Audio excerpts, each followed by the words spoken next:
HSC 26। সালামু আলাইকুম সবাইকে। কি অবস্থা সবার? আমাকে স্পষ্ট শোনা যাচ্ছে এবং স্পষ্ট দেখা যাচ্ছে কিনা এটা আগে তোমরা একটু বলো। আমাকে একযোগে সবাই সালাম দিচ্ছে, সবাইকে বললাম ওয়ালাইকুম আসসালাম ওয়া রাহমাতুল্লাহি ওয়া বারাকাতু। আমি আশা করি তোমরা সবাই অনেক অনেক ভালো আছো। এমন শীতের একটা সময়, যদিও আমার মতো অনেকেরই ঠান্ডা লেগে গেছে বা ঠান্ডা লেগে যাচ্ছে, কিন্তু এরপরেও আমরা সবাই ভালো আছি আলহামদুলিল্লাহ, ভালো থাকার চেষ্টা করছি। আলহামদুলিল্লাহ আমি বেশ ভালো আছি, আমি বেশ ভালো আছি, আমি বেশ ভালো আছি আলহামদুলিল্লাহ আলহামদুলিল্লাহ।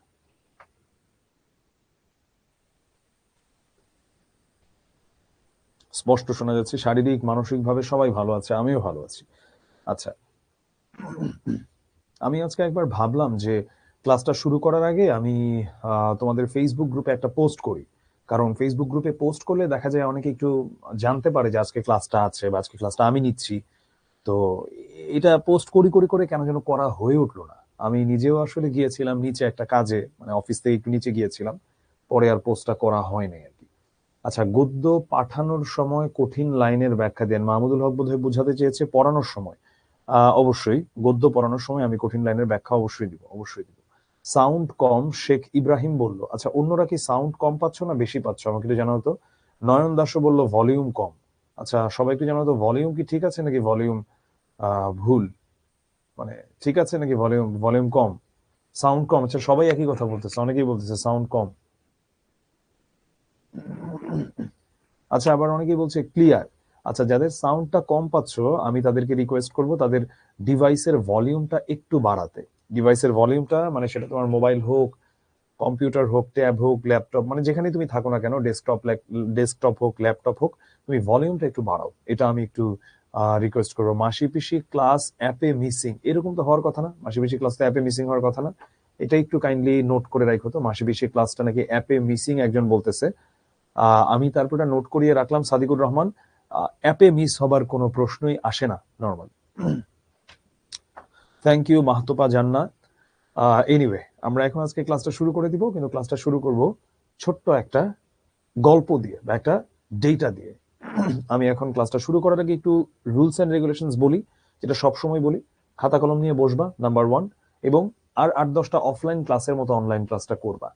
যখন আমি গুরুত্বপূর্ণ কিছু বলবো সাথে সাথে সেটা নোট করবা, এবং এই খাতাটাই হবে তোমার সবচেয়ে বড় অ্যাসেট। এমন ভাবে তুমি তোমার নোটগুলো করবা, পরবর্তীতে যে কোনো পরীক্ষা তুমি দিতে যাও এই খাতাটার দিকে শুধু তাকাবা, তাহলেই তুমি মনে করবা যে তোমার যা যা জানার সেগুলো তুমি জেনে গেছো, বা তোমার যা যা পড়ার সেগুলো তুমি পেয়ে যাবা। তো এই হলো গিয়ে আমাদের প্রথম কথা। আর দ্বিতীয় কথা হচ্ছে, ক্লাসের মাঝখানে আমি কোনো প্রশ্ন নেই না। আমি প্রশ্ন করার জন্য নির্দিষ্ট সময় দেই, তখন হচ্ছে আমি প্রশ্ন নিব ইনশাআল্লাহ, এবং আমি সবার প্রশ্ন চেষ্টা করি দিতে উত্তর যতটুকু পারি। যদি না পারি তারপরেও আহ আমাদের গ্রুপ আছে, সেই গ্রুপে প্রশ্ন করলে উত্তর পেয়ে যাওয়া যায়। আচ্ছা, মাসি পিসিটা নিয়ে আমি অলরেডি এটা নোট ডাউন করিয়ে রেখেছি, ক্লাসটা শেষ হতে দাও, ইনশাল্লাহ এটার একটা সলিউশন হয়ে যাবে। মাসি পিসিটা অ্যাপে মিসিং যেহেতু সবাই বলছো, আর শান্ত যেই কাজটা করছে যে একটা জিনিস 10 বার লিখলা, হ্যাঁ আচ্ছা, এটাকে বলে হচ্ছে স্প্যামিং। শান্তকে একটু আমরা ক্লাস থেকে ব্লক করে দিই। হ্যাঁ, সো এই যে একটা জিনিস 10 বার তুমি লিখতেছো, এটা একটা স্প্যামিং। ধরো তুমি যদি অফলাইন ক্লাস হয়, তুমি একটা প্রশ্ন করেছো বা একটা জিনিস তুমি বলছো, এই জিনিসটা যদি তুমি ক্রমাগত বলতেই থাকো বলতেই থাকো বলতেই থাকো, এটা তো কোনো ভদ্র আচার আচরণ দেখালো না, এবং এটা কোনো সুস্থ স্বাভাবিক কাজও না। তাই স্প্যামিং করবা না। যখন একটা মেসেজ দিবা দিচ্ছ দিচ্ছ দিচ্ছ, এটা করতে থাকবে না, একই জিনিস কপি পেস্ট করতে থাকবে না। এনিওয়ে, যারা গ্রুপে জয়েন করো না, যেমন তাদবির বললো গ্রুপে কিভাবে জয়েন হবো, তুমি HSC 26 Q2 লিখে সার্চ করলে কিন্তু গ্রুপটা চলে আসবে। ওইটাতে যদি তোমার সব তথ্য দিয়ে তুমি জয়েন রিকোয়েস্ট পাঠাও, তোমাকে গ্রুপে একসেপ্ট করিয়ে নিবে। আর যদি আরো সহজে কাজটা করতে চাও, 16780-তে কল দিও, তোমাকে গ্রুপে অ্যাড করিয়ে ফেলবে। এনিওয়ে, মাসি পিসির সবকিছু পেয়ে যাবা, আপাতত চ্যাটটা অফ করে দিচ্ছি। এবং আমি বলছিলাম যে আজকের ক্লাসটা শুরু করব একটা ছোট্ট স্টোরি দিয়ে বা একটা ডেটা দিয়ে।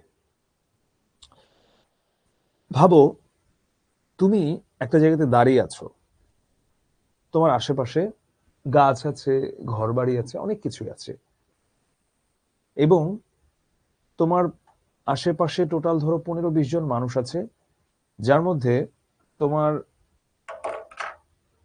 মানে আশেপাশের মানুষদের মধ্যেই 12 জন এক নাগারে সিগারেট খাচ্ছে। মানে তুমি প্যাসিভ স্মোকিং হচ্ছে তোমার, not active smoking. Active smoking কি? যে নিজে সিগারেট খায়, সে হচ্ছে অ্যাক্টিভলি স্মোক করে। আর প্যাসিভ স্মোকিং কি? প্যাসিভ স্মোকিং অ্যাক্টিভ স্মোকিং এর চেয়েও খারাপ। মানে যদি তুমি যখন পাশে থাকো, তুমি তো ইনহেল করো, নিঃশ্বাসটা নাও না তুমি, সো ওই সিগারেটের ধোঁয়া তো তোমার নাকেও ঢুকে।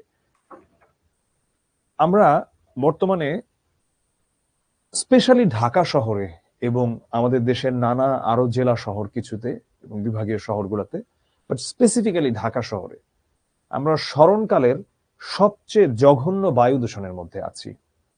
তুমি 5-10টা বছর যেতে দাও, আল্লাহ না করুক যদি এটা কন্টিনিউ হতে থাকে, দেশে এপিডেমিক ভাবে তুমি লাং ক্যান্সার দেখতে পাবা। ঘরে ঘরে দেখবা মানুষের লাং ক্যান্সার হয়েছে। এবং এই বায়ু দূষণ মানুষকে এমন ভাবে প্রভাবিত করে, তোমার মানে এটার সাইকোলজিক্যাল ইফেক্ট কি, মানসিক ভাবে কি প্রভাব ফেলে, এটা তোমার ডোপামিন সিক্রেশন কমায় দেয়। তো হোয়াট ইজ ডোপামিন? নিউরোট্রান্সমিটার, যেটা হচ্ছে একটা সহজ কথায় একটা হরমোন, যেটার কারণে আমাদের ভালো লাগার অনুভূতি হয়, সেটা কমায় দেয়, মেজাজ খিটখিটে হয় এবং মানে মানুষ রেগে যাচ্ছে বা বিরক্ত হচ্ছে এমন। আমি নিজে সাইকেল চালাই অনেক বছর ধরে, আমি সাইকেলে যাওয়া আসাও করি, সাইক্লিংও করি, রাইড টাইডও দিতাম আগে, এখন খুব বেশি দেওয়া হয় না। তো আমি আমার ছোট ভাইয়ের অনেক পীড়াপিড়িতে আমি সপ্তাহখানেক আগে রাইড দিতে বের হয়েছিলাম। বাট যেই পরিমাণ ধুলা, মানে আমার কাছে পুরো জিনিসটা এনজয়েবল তো দূরে থাকা, আমার কাছে এটা পানিশমেন্ট মনে হয়েছে। তো আমাদের করণীয় কি তাহলে? আমি তো বুঝলাম সমস্যা, হ্যাঁ এটা খুব প্রকট সমস্যা যে আমাদের বায়ু দূষণ এমন অবস্থায় গেছে যে আমার আশেপাশে যদি 12টা মানুষ সিগারেট খাইতো একসাথে, তাহলে যেই পরিমাণ প্যাসিভ স্মোকিং হইতো ওইটা এমনি হয়ে যাচ্ছে ঢাকা শহরে নিঃশ্বাস নিলে। আর হয়তো বা যদি যেমন রংপুর শহর অনেক দূষিত শহর, আমি দেখে আসলাম, রংপুরে আমি গত মাসেও গেলাম, বা বাংলাদেশের বেশিরভাগ শহরই আজকাল অনেক দূষিত। তো সেখানে ধরো হয়তোবা 12টা না, হয়তোবা 12টা জায়গাতে 5টা সিগারেটের সমান ধোঁয়া। তো এখন আমাদের করণীয় কি? আমাদের করণীয় হচ্ছে আমরা মাস্ক ছাড়া বের হব না। আমরা যেখানেই যাই মাস্ক ছাড়া আমরা বের হব না। এখন এই কথাগুলো কেন বলছি? আমরা করি কি যে আমরা হচ্ছে ধরো পড়াশোনা করি, কিন্তু ধরো আমি আমার হেলথ মেইনটেইন করি না। তুমি মানে ধরো ফিজিক্যাল এক্সারসাইজ যদি করো, এটা হচ্ছে হিউম্যান ব্রেইনকে গিফট দেওয়ার জন্য, এর চেয়ে ভালো কিছু এখনো পৃথিবীতে আবিষ্কার হয় নাই। তুমি টানা 5 ঘন্টা পরে যতটুকু আউটপুট আনতে পারবা, যদি তুমি 40 মিনিট এক্সারসাইজ করার অভ্যেস থাকে এবং এক্সারসাইজ বা খেলাধুলা, তারপরে যদি তুমি টানা 3 ঘন্টাও পড়ো, ওটা তুমি 5 ঘন্টার চেয়ে বেশি আউটপুট পাবা। তো তোমার তো আলটিমেটলি সময়টা গুরুত্বপূর্ণ না, তোমার তো গুরুত্বপূর্ণ আউটপুটটা, যে তুমি কতটুকু আউটপুট পাচ্ছ ওখান থেকে। তুমি যদি রিটার্ন না পাও, তাহলে তোমার বাকি হিসাব করে লাভ কি? তো এই হচ্ছে কি আমাদের কথা। এটাই বলছিলাম যে বায়ু দূষণটা এমন একটা অবস্থায় গিয়েছে, যদি একসাথে আশেপাশে 10-12টা মানুষ সিগারেট খাইতো, তাহলে যে পরিমাণ প্যাসিভ স্মোকিং হইতো, ঢাকায় নিঃশ্বাস নিলে ওটা এমনিই হয়ে যায়। তো আমাদের এখন করণীয় কি? আমাদের করণীয় হচ্ছে মাস্ক পরা, যথাসম্ভব চেষ্টা করব আমরা মানে এমন জায়গাতে না যেতে যেখানে অনেক বেশি বায়ু মানে বায়ুটা দূষিত, এয়ার পলিউশন অনেক বেশি। আর খুব প্রয়োজন ছাড়া আমরা ঘর থেকে বের হবার চেষ্টাও করব কম।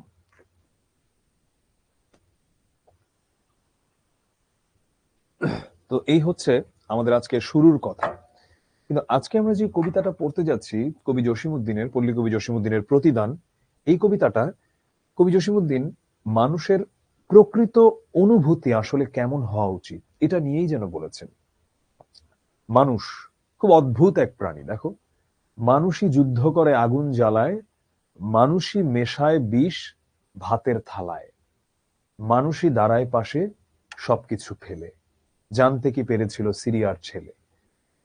মানুষ এমন অদ্ভুত একটা প্রাণী, কোন প্রাণী কিন্তু তার স্বজাতিকে মানে এতটা প্রাণপণে সাহায্যও করবে না, আবার যখন ক্ষতি করার বা যখন তার মধ্যে হিংসা বা বিদ্বেষ বা নেগেটিভিটি আসবে, এত নির্মম কেউ কারোর সাথে হতে পারে না। যেইভাবে পারে মেরে কেটে, এটা কিন্তু অন্য কেউ এটা করবে না। যেমন আমি একটা এক্সাম্পল আমার ক্লাসে দিই। মানুষ আরেকজন মানুষকে রাগের বশে, হিংসার বশে বা নানা নেতিবাচকতার জের ধরে খুন করে। খুন করাটাতেই শেষ হয়ে যায় না, খুন করার পর সে 10 টুকরা করে। 10 টুকরা করার তো কোনো মানে যুক্তি নাই আসলে। যাকে তুমি মেরে ফেলেছো সে তো শেষ, তাকে 10 টুকরা করলেই কি আর না করলেই কি? তাহলে এই হলো গিয়ে মানুষের অভ্যেস, এই হলো গিয়ে মানুষের ক্যারেক্টারিস্টিক। আবার মানুষ এমন ভাবে হেল্প করতে পারে, এটা আমরা কল্পনাও করতে পারি না। আমরা আজকে নির্মমতার কথা বললে তুমি ফিলিস্তিনের দিকে তাকাও, গাজার দিকে তাকাও, তাহলেই তুমি দেখতে পাবা। আর আমি যেই লাইনগুলো বলছিলাম সেটা হলো সিরিয়ার ছেলে, কবির সুমনের লেখা। 3 বছরের সেই সিরিয়ার ছেলে, কাদের বোমায় তুমি পুড়ে মারা গেলে, কে তোমার আব্বা, কে তোমার আম্মা, কে তোমার বাবা, কাদের কাদের বোমায় ছিল যুদ্ধের থাবা, কাকে বলে ভালোবাসা জানতে কি পেলে, 3 বছরের সেই সিরিয়ার ছেলে। ওই একটা ভিডিও ভাইরাল হয়েছিল বেশ কয়েক বছর আগে, 5-6 বছর আগে, যে এরকম একটা ছোট বাচ্চা, সো ও হচ্ছে বলছে যে I will tell everything to Allah, তো এরকম বলতে বলতে হচ্ছে সে মারা গেছে ওখানে, সো হচ্ছে মানে বম্বিং এর কারণে।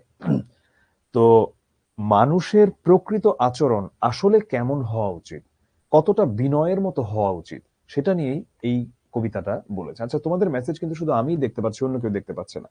আমি এখন চ্যাটটা ওপেন করব এবং তোমাদের কাছে একটা প্রশ্ন করব। তোমাদের জীবনে কি এমন কখনো হয়েছে যে তুমি একটা আচরণ করেছো এবং এই আচরণটা করার পরে তোমার কাছে মনে হয়েছে যে ইস, এইভাবে কথাটা না বললেও পারতাম, বা এটা নিয়ে তোমার মধ্যে অনেক অনুশোচনা হয়েছে? তোমাদের মেসেজ শুধু আমিই দেখছি, অন্য কেউ দেখছে না। তোমরা এটা একটু লিখো, আমি একটু তোমাদের কাছ থেকে দেখতে চাই যে তুমি হয়তো বা রাগের বশে বা কারোর সঙ্গে এমন একটা বিহেভ করে ফেলেছো, পরে এটা নিয়ে তুমি অনেক আফসোস করেছো যে কথাটা তো এইভাবে না বললেও পারতাম, এইভাবে না বললেও পারতাম। আচ্ছা, আমি দেখতে পাচ্ছি অনেকেরই এই ধরনের অভিজ্ঞতা হয়েছে। আচ্ছা, এমন কি কখনো হয়েছে যে তুমি এরকম একটা কথা বলে ফেলেছো, বা এরকম একটা কাজ বলে ফেলেছো, এখন যেটা বলে ফেলেছো এটা তো তুমি ফিরিয়ে আনতে পারবা না, এবং ধরো তুমি যথারীতি তাকে অনেক মনে কষ্টই দিয়ে ফেলেছো, এরপরে তুমি ধরো মনে মনে মানে এটা নিয়ে অনেক অনুশোচনায় ভুগেছো? আবার এমনটা কি কখনো হয়েছে যে কেউ তোমাকে এমন কিছু বলেছে যেটার দ্বারা তুমি এতটা কষ্ট পেয়েছো, বা তুমি এতটা বিরক্ত হয়েছো, বা এতটা রেগে গেছো, যে পরবর্তীতে তুমি তাকে তোমার মনের মধ্যে নিয়ে এসেছো, এবং মনের মধ্যে নিয়ে এসে তখন তুমি ইচ্ছা করে ইচ্ছা মতো তার সাথে ধরো ঝগড়া করতেছো, যে এখন পাইলে মানে একদম সামনে পাইলে মুখের উপর এটা বইলা দিতাম, এইটা ধরে এইটা বলতাম, ওইটা বলতাম, এমনে গালি দিতাম, অমনে মাইর দিতাম, এই সেই। এরকম কি কখনো হয়? আচ্ছা, এই যে ওই will be a BUET something, okay একটু ক্লাস থেকে বের করে দেওয়ার জন্য, ব্লক চ্যাট না, ওকে একটু ক্লাস থেকে বের করে দাও, ওকে ক্লাস থেকে বের করে দাও। হ্যাঁ, থ্যাংক ইউ।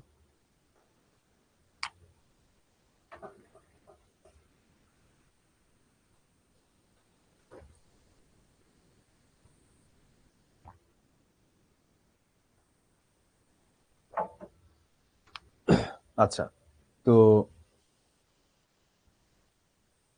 এটাই। আচ্ছা, ঠিক আছে, আমি একটু চ্যাটটা একটু অফ করে দিই। এখন আমরা অনেক কিছু শিখি, আমরা তাপগতিবিদ্যার সূত্র শিখি, আমরা অর্গানিক কেমিস্ট্রি পড়ি, আমরা অনেক কিছু পড়ি, তাই না? আমরা ক্যালকুলাস পড়ি, আমরা আরো নানা জিনিস পড়ি, কিন্তু আমরা হচ্ছে একটা জিনিস আসলে ভুলে যাই, বা একটা জিনিস আমরা পড়ি না, বা একটা জিনিস আমরা শিখি না, সেটা হলো কিভাবে কথা বলতে হয়, বা কোথায় কি রিয়্যাক্ট করতে হয়। আহ, আমার একজন লেখকের কথা মনে পড়ে, যিনি হচ্ছেন রসুল গমজাতভ। রসুল গমজাতভের একটা বিখ্যাত কথা আছে যে একজন মানুষের কথা শিখতে সময় লাগে, কথা বলতে শিখতে 2 থেকে 3 বছরের মতো, কিন্তু অনেকের 60 বছর লেগে যায় কোথায় কি বলতে হবে সেটা শিখতে। রসুল গামজাতবের সাথে আমি পুরোপুরি একমত নই। অনেকে আজীবনেও এটা শিখতে পারে না যে কোথায় তাকে কি বলতে হবে, বা কোথায় কিভাবে আচরণ করতে হবে। কিন্তু তুমি যদি একটু ভেবে থাকো যে তুমি যা যা কথাবার্তা বলেছো তোমার জীবনে, বা যা যা রিয়াকশন দিয়েছো অনেক কিছুর এগেনস্টে, তোমার মনে হয় এখন যে যদি এই জিনিসটা তুমি এইভাবে না করতা, তাহলে হয়তো তোমার জীবনটা আরেকটু ভালো হতো, আরেকটু স্মুথ হতো, এভাবে হয়তো না বললেও পারতাম, এভাবে হয়তো কাজটা না করলেও পারতাম। আমি যা যা বললাম এতক্ষণে, এই কথাগুলোই মোটামুটি আমাদের এই কবিতাটাকে সামারাইজ করে দেয়। চলে যাচ্ছি জসিমউদ্দিনের জীবনে। তিনি জন্মেছিলেন 1903 সালের 1 জানুয়ারি এবং মৃত্যুবরণ করেন 1976-এর 14 মার্চ। জসিমউদ্দিন ফরিদপুরের তাম্বুলখানা গ্রামে মাতুলালয়ে, হোয়াট ইজ মাতুলালয়? মাতুল মানে হচ্ছে মামা, আর আলয় মানে কি? আলয় মানে হচ্ছে ঘর বা বাড়ি। তাহলে মাতুল আলয় মানে কি? মানে হচ্ছে মামার বাড়ি। মাতুল মানে মামা, আলয় মানে বাড়ি। মাতুলালয় 1900, এখানে কিন্তু জায়গা খুবই অল্প। আচ্ছা,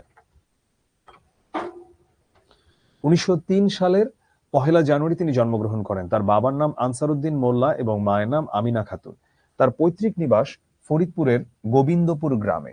এটা নিয়ে আমরা কনফিউজড হব না, এটা খুবই গুরুত্বপূর্ণ অবজেক্টিভের জন্য। আমি তোমাদেরকে বলছি, তোমরা একদম এটা নোট করে ফেলো এখনই। যে তিনি জন্মেছিলেন তাম্বুলখানা গ্রামে, যেটা ছিল তার মামা বাড়ি, কিন্তু তিনি মানে তার পৈতৃক নিবাসটা ওই ফরিদপুরেরই, কিন্তু ফরিদপুরের গোবিন্দপুর গ্রামে, এটা কিন্তু তাম্বুলখানাতে না। জসিমউদ্দিন পল্লী কবি হিসেবেই তিনি আমাদের সবার কাছে পরিচিত। 1976 সালের 14ই মার্চ তিনি ঢাকায় মৃত্যুবরণ করেন। এবার আমরা একটু উনার নামের বানানটা দেখব। আমরা অনেকে করি কি, যে আমরা এই যে উদ্দিন, জসিমউদ্দিনের উদ্দিনটা এভাবে লিখে দেই, কিন্তু নামের বানান কখনোই কখনোই আমরা চেঞ্জ করতে পারবো না। নামের বানান যারটা যেভাবে আছে সেভাবেই আমাদেরকে লিখতে হবে। যেমন ধরো, প্রয়াত লেখক হুমায়ুন আহমেদ, তিনি হুমায়ুন বানানটা লিখতেন অন্তঃস্থর নিচে দীর্ঘ উকার দিয়ে। আবার লেখক কবি হুমায়ুন আজাদ, হুমায়ুন আজাদ কি করতেন, তিনি লিখতেন অন্তঃস্থর নিচে হ্রস্ব উকার দিয়ে। এখন এখানে কোনটা ভুল কোনটা ঠিক, যার যার নামের বানানটা তার তার, এখানে কোনো ভুল ঠিক নাই। ধরো তোমরা সবাই হচ্ছ মোশাররফ করিমকে চিনো, অভিনয় করে যে অভিনেতা মোশাররফ করিম, তিনি মোশাররফ বানান লিখেন এভাবে। অন্যদিকে বিখ্যাত লেখক মীর মোশাররফ হোসেন, তিনি মোশাররফ বানান লিখতেন এভাবে।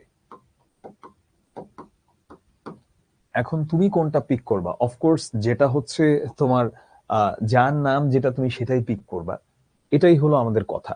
আমি আমার একজন টিচারের কথা যেমন বলি ক্লাসে, আমার বাংলার মানে অন্যতম গুরুই তাকে বলবো, আমার ক্যাডেট কলেজ জীবনে পেয়েছিলাম স্যারকে, টিচারকে মানে স্যারকে আমার বাংলা শিক্ষক হিসেবে। উনার নাম হচ্ছে শামসুল আলম। তুমি যেটা বলেছিলেন উনার বাবা মা অশিক্ষিত মানুষ ছিলেন, তারা বুঝেননি, তারা হচ্ছে বানানটাকে এভাবে লিখেছে সামছুল। এখন উনি তো সামছুল এটাই কন্টিনিউ করবেন, কারণ এটাই তো তার বানান, তো এটাই হচ্ছে শুদ্ধ বানান তখন। যদিও শামসুল শুদ্ধ করে যদি আসলে লিখতে যাই, এটা হবে শামসুল বানান। কিন্তু ওই যে এখন নামের বানান যারটা যেভাবে সেভাবেই লিখতে হবে। জসিমউদ্দিন কিন্তু দয়ে দ এভাবে লিখেন নাই, তিনি দয়ের নিচে একটা হসন্ত দিয়েছেন, তারপরে দ দিয়ে দীর্ঘইকার দিয়েছেন। তাই আমরা জসিমউদ্দিন এভাবেই লিখব। তিনি 1976 সালের 14ই মার্চ ঢাকায় মৃত্যুবরণ করেন। ফরিদপুরের রাজেন্দ্র কলেজ থেকে তিনি তার ইন্টারমিডিয়েট এবং অনার্স পাশ করার পর কলকাতা ইউনিভার্সিটি থেকে বাংলা ভাষা ও সাহিত্যে তার মাস্টার্স ডিগ্রি শেষ করেন। কর্মজীবনের শুরুতে তিনি ঢাকা ইউনিভার্সিটিতে কিছুদিন অধ্যাপনা করেন। পরে সরকারের প্রচার ও জনসংযোগ বিভাগে উচ্চ পদে আসীন হন। তিনি খুবই হাই অফিসিয়াল ছিলেন, গভর্নমেন্ট জব করতেন। আমরা করি কি, আমরা হচ্ছে আমাদের বাবা মায়েদের খুব দ্রুত একটা ব্লেম দিয়ে ফেলি, যে আমি তো ক্রিকেটার হতে চেয়েছিলাম, আমি তো অমুক হতে চেয়েছিলাম, তমুক হতে চেয়েছিলাম, আমি জাস্ট স্কোপ পাই নাই দেখে করতে পারি নাই। স্কোপ পাইলে যে দেখাই দিতাম একদম, স্কোপ পাই নাই দেখে করতে পারি নাই, এটা সবসময় সত্য না। তুমি এমন কিছু করে দেখাও নাই যেটা থেকে খুব প্রমিজিং কোনো কিছু হয়ে যেতে পারে। আবার একটা বইয়ের রেফারেন্সে চলে যাই, শু ডগ ফিল নাইটের লেখা, যিনি হচ্ছেন নাইকির প্রতিষ্ঠাতা, নাইকি জুতা, ওই নাইকি জুতার প্রতিষ্ঠাতা। সো নাইকি পৃথিবীতে একটা অনেক বড় ব্র্যান্ড, আমরা জানি, মানে ওয়ার্ল্ডের একটা খুবই ফেমাস একটা brand Nike. So shoe dog Phil নাইটের সবসময় ইচ্ছা ছিল, Phil Knight was an American, so ওনার ইচ্ছা ছিল যে উনি হচ্ছেন আমেরিকার হয়ে তিনি অলিম্পিকে দৌড়াবেন আমেরিকার পতাকা নিয়ে, এবং তিনি অনেক ভালো দৌড়াতেন তার কলেজে। তো যখন তিনি তার মনে করো তার 12 গ্রেডের শেষের দিকে চলে এসেছেন, তখন আসলে তিনি দেখতে পেলেন যে তিনি ভালো দৌড়ান, তাই বলে তিনি এত ভালো আবার দৌড়ান না যেটা দিয়ে হচ্ছে মানে আমেরিকাকে রিপ্রেজেন্ট করে অলিম্পিকে দৌড়ানো যাবে। তো পরবর্তীতে তিনি দৌড়ানোর চিন্তা বাদ দিয়ে অন্য কিছুতে মনোনিবেশ করেন। তো আমি এই কথাগুলো বললাম এই কারণে যে আমরা আমাদের নিজেদের জায়গা থেকে এমন কিছু যদি দেখাতে পারি আমার প্যারেন্টসকে বা আমার আশেপাশের মানুষকে, যাদের কারণে আমার জীবনের কোনো বড় কিছু নেবার সিদ্ধান্তটা আসলে আসে, তাহলে সেটা ঠিকই সফল হয়। মানুষ এইরকম কবি হয়েও কিন্তু আবার তার ক্যারিয়ারে অনেক সাকসেসফুল হতে পারে, কিন্তু আমরা করি হাহাকার, আমরা না পারি এইটা না পারি ওইটা, তাহলে আসলে কোনোটাই লাভ হবে না। আমি যেটা করছি সেটাই আমি ভালো মতো করি। যদি আমার ওই ক্রিকেটার হবার স্বপ্ন থাকে বা আমার একটা ভিন্ন কোনো পেশার কিছুতে যাওয়ার স্বপ্ন থাকে, তাহলে আমি এমন ভাবে এমন কিছু পোর্ট্রে করি আমার প্যারেন্টসকে, তাহলে সেটা তারাও বুঝবে এবং তারা ওটাকে গ্রহণ করে নেবে। আর আরেকটা বিষয় মনে রাখবে, এই ছোটবেলাতেই মানে যেটা হচ্ছে টাকা জেনারেট করে, সেটার প্রতি খুব দ্রুত আমাদের মানে প্যারেন্টস বলো বা মুরব্বীরা বলো, তখন তারা আস্থা রাখতে পারে। যেমন আমি বাংলাদেশের খুব প্রথম দিককার একটা ইউটিউবারদের কথা বলতে পারি, আজ থেকে 10 বছর আগের কথা। সো তারা যখন ফার্স্টে ইউটিউবে ভিডিও বানাতো, তাদের প্যারেন্টসরা রীতিমতো বিরক্ত হতো যে কি এগুলো করতেছো, পাগল ছাগলের মতো কাজকর্ম। কিন্তু যখন প্রথমবারের মতো $500 আসে, বাংলাদেশে। এই আজ থেকে 10 বছর আগের কথা বলতেছি, এটা আমি 2014-15 দিকে। তো তখন তাদের প্যারেন্টস ঠাস করে ঘুরে গেছে। তো এটাই হয়, মানে এটাই হচ্ছে আসলে আমাদের বাস্তবতা। চলো আমরা চলে যাচ্ছি পরের অংশে। এই লেখার বিষয়বস্তু কি? আচ্ছা, কলেজে পড়ার সময় তিনি কবর কবিতা রচনা করেন, মানে তোমাদেরই বয়সে, এবং অনেক খ্যাতি অর্জন করেন। আর তার ছাত্র থাকা, মানে তিনি ছাত্র থাকা অবস্থাতেই এটা স্কুলের পাঠ্যগ্রন্থে অন্তর্ভুক্ত হয়। ধরো তোমার একটা কবিতা যদি এখন স্কুলের পাঠ্য বইয়ে চলে আসে, এমন আর কি। সাহিত্যের স্বীকৃতি হিসেবে কলকাতার রবীন্দ্র ভারতী বিশ্ববিদ্যালয় তাকে ডি লিট উপাধি প্রদান করেন। আর পল্লী জীবন তার কবিতার প্রধান বিষয়। মূলত বাংলার গ্রামীণ জীবনের নানা আবহ, সহজ সরল প্রাকৃতিক রূপ, এগুলো ওনার লেখায় ফুটে উঠেছে। ধরো যখন অপরাধী গানটা ভাইরাল হয়েছিল 4-5 বছর আগে, একটা সময় তোরে আমার সবই ভাবিদা, মাইয়ারে মাইয়ারে তুই অপরাধী রে, এই গানটা হয়তোবা আমি আমার জীবনের সঙ্গে রিলেট করতে পারবো না, তুমি তোমার জীবনের সঙ্গে রিলেট করতে পারবা না, বাট আমাদের দেশের অর্থনৈতিক ভাবে বা সামাজিক ভাবে একটা বড় অংশ আছে যারা এই গানটাকে রিলেট করতে পারবে তাদের সঙ্গে। সো একটা গান বা একটা কবিতা বা একটা লেখা যখন লেখা হয়, তখন সেটা কোন সমাজকে রিপ্রেজেন্ট করে, সেটা কোন ধরনের মানুষের কথা বলে, দিস ভেরি ইম্পর্টেন্ট। এখানে বসে এখন আমি হলিউডের অনেক কিছু হয়তো বা দেখতে পারবো, কিন্তু যেটা আমার জীবনের সাথে এটার কিছু, মানে কোনো অনেক কিছুর কোনো মিলই নাই, আমার জীবন এটার কথা বলে না। আমার জীবন কথা বলে অন্য কিছু। আমার জীবনের কথা মিলে যাবে হুমায়ুন আহমেদের লেখার সাথে, বা ধরো ওইদিকে শীর্ষেন্দু মুখোপাধ্যায়ের লেখার সাথে, কিংবা কিছু কিছু ক্ষেত্রে মানিক বন্দ্যোপাধ্যায়ের লেখার সাথে। কিন্তু আমার জীবনের অনেক অনুষঙ্গ বা মুসলিম আর্নেস্ট হেমিংওয়ের লেখার সাপেক্ষে যদি আমি ভাবতে যাই, তো তিনি সেই বাংলার গ্রামীণ জীবন নিয়েই লিখেছেন। তার সবচেয়ে বিখ্যাত বই যেটা নকশি কাঁথার মাঠ, সুজনবাদিয়ার ঘাটও অনেক ফেমাস, বালুচর, ধানক্ষেত, রঙিলা নায়ের মাঝি, এই সবগুলোই অনেক ফেমাস। নকশি কাঁথার মাঠ বানানটা একটু দেখে নিব আমরা। হ্যাঁ, এটা তিনি এভাবে লিখেছেন বইয়ে, এইভাবে তিনি লিখেছেন এটা বইয়ে। এবার আমরা চলো কবিতায় চলে যাই। আমারে ঘর ভাঙিয়াছে যে বা, আমি বাঁধি তার ঘর, আপন করিতে কাঁদিয়া বেড়াই, যে মোরে করেছে পর। এখানে তিনি বলছেন, যিনি আমার ঘর ভাঙেন, আমি তার ঘরটা বেঁধে দেই, আমি তার ঘরটা গড়ে দেই, আপন আমি তাকে করতে চাই, আমি কেঁদে বেড়াই, আমার খুব কষ্ট লাগে তাকে আপন করতে না পারলে, যে আমাকে পর করেছে। তাহলে এখানে আমরা দেখতে পাচ্ছি যে ওনার একটা অহিংস নীতির বিষয় রয়েছে, অর্থাৎ তিনি কারো প্রতি কোনো হিংসা বিদ্বেষ এগুলো পোষণ করেন না, এবং সবার প্রতি একটা ভালোবাসা তার মধ্যে রয়েছে। মানুষে মানুষে যে ভালোবাসা, এটাই আমরা দেখতে পাই এখানে।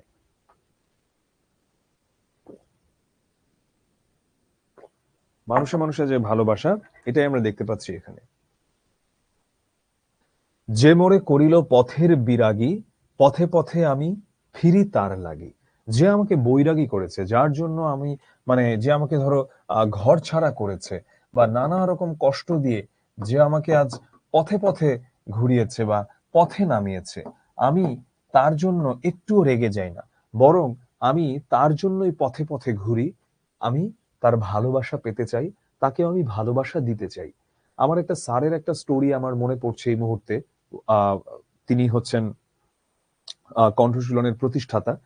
তো স্যার একবার রিক্সাওয়ালা মামাকে বলেছিলেন, ধরো আমরা অনেক সময় বলি না যে আমি ধরলাম যে মদিনা মসজিদ যাব, কিন্তু মদিনা মসজিদ তো আমার বাসাটা, তো আমি তো মসজিদে থাকি না, হয়তো মসজিদ থেকে 100 মিটার দূরে বা 50 মিটার সামনে আমার বাসাটা। সো তিনি একটু সামনে যেতে চেয়েছেন, রিক্সা না আমি এখানে নামাই দিব, এখানে নামাই দিব, আপনি কইছেন মসজিদ, মসজিদে। এখন সাধারণত আমরা করি কি, হয় যেটা কইছস শালা ফকির হ্যান ত্যান, গালাগালি করে, বাপ মা তুলে গালাগালি, এটা মারামারি, মানুষ এটা করে। স্যার যেটা করলেন, তিনি হাত ধরলেন এবং ওই রিক্সাওয়ালা মামাকে বললেন যে আমার খুবই ভুল হয়ে গেছে, মানে আমার খুবই ভুল হয়েছে, আমি সরি, তুমি আমারে মাফ করে দাও, এটা আমি আসলে সরি, আমার উচিত ছিল এখানে নাইমা যাওয়া, আমি তোমারে ভুলে একটু যাইতে বলছি সামনে আগে। এই আচরণটা রিক্সাওয়ালা মামাকে এতটা প্রভাবিত করে, এবং এটা তাকে এতটা নাড়া দেয়, পরবর্তীতে তার জীবনের যত বড় বড় সিদ্ধান্ত সবগুলো সে স্যারের সাথে তোমার পরামর্শ না করে সেসব সিদ্ধান্ত সে নিত না। একবার তার মেয়ের বিয়ে ঠিক, মেয়ের বিয়ের কথাবার্তা চলছে, সো তাদের বস্তিতে যখন আসলো পাত্রপক্ষ, পাত্রপক্ষকে সে বলছে যে আমার এক মুরব্বী আছে, ওই মুরব্বী যা বলে ফাইনালি ওটাই হবে ডিসিশন। পরবর্তীতে স্যার যায় ওখানে, পরে কথা বলে পাত্রপক্ষের সাথে, এরপরে উনি হচ্ছে ওই বিয়েটা মানে মধ্যস্থতাকারী হিসেবে ছিলেন। তো একটা কথা এখানে আসলে বলতে হয় যে মানে it's easy to defeat someone, কাউকে হারিয়ে ফেলাটা হচ্ছে বা হারানোটা হচ্ছে খুব সহজ, but it's the hardest to win someone, কিন্তু কাউকে জিতে নেওয়াটা হচ্ছে সবচেয়ে কঠিন। তো উনি যেটা করেছেন, উনি হচ্ছে জিতে নিয়েছিলেন। রাসূল সাল্লাল্লাহু আলাইহি সাল্লামের জীবনের দিকে তাকাও, উনি মানে তুমি এসে বাড়ি মারলে উনি এসে অভিশাপ দিতেন না, উনি এসে বাড়ি মারতো না, বরং উনি আরো ভালো কিছু করতেন। এবং এটার জন্যই তিনি কিন্তু সবার মন জিতেছিলেন আলটিমেটলি। তিনি সবাইকে পদদলিত করেন নাই, বরং তিনি এমন ভাবে জিতেছিলেন যে পরবর্তীতে তিনি যা বলতেন তাই সবাই শুনত। দীঘল রজনী তার তরে জাগি, ঘুম যে হরেছে মোর, আমার এ ঘর ভাঙিয়াছে যে বা আমি বাঁধি তার ঘর। দীঘল রজনী মানে কি? দীঘল মানে হচ্ছে দীর্ঘ। রজনী মানে কি? রজনী মানে হচ্ছে রাত। দীঘল রজনী তার তরে জাগি মানে আমি তার জন্য জেগে থাকি দীর্ঘ রাত, ঘুম যে হরেছে মোর, যে আমার ঘুমটা হরণ করেছে, যে আমার ঘুম হরণ করেছে, আমি তার জন্য জেগে থাকি। আমার এ ঘর ভাঙিয়াছে যে বা আমি বাঁধি তার ঘর। আমার এই ঘরটাকে যে ভেঙে দিয়েছে, বরং আমি তার ঘরটা বেঁধে দেই। যে আমার জন্য আমাকে মানে জাগিয়ে রেখেছে, আমি যে আমার ঘুম কেড়ে নিয়েছে, আমি সেই দীর্ঘ রজনী তার জন্য যেন জেগে থাকি। এসি তো না হচ্ছে ঠান্ডা না হচ্ছে গরম, এটা আসলে কি কোনো মুডে দেয়া আছে বা কিছু? আচ্ছা হ্যাঁ,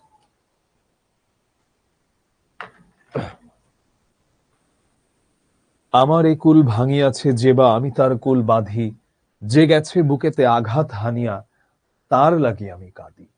আমার একুল ভাঙিয়াছে যেবা, অর্থাৎ যে হচ্ছে আমার জন্য অনেক ক্ষতি করেছে, আমাকে নানাভাবে যে ধরলাম বিপদ সাধন করেছে, বিপদে ফেলেছে, আমি তার জন্য আরো ভালো কিছু করি, আমি সেই কুল বেঁধে দেই, আমি ভালো কিছু করি তার জন্য।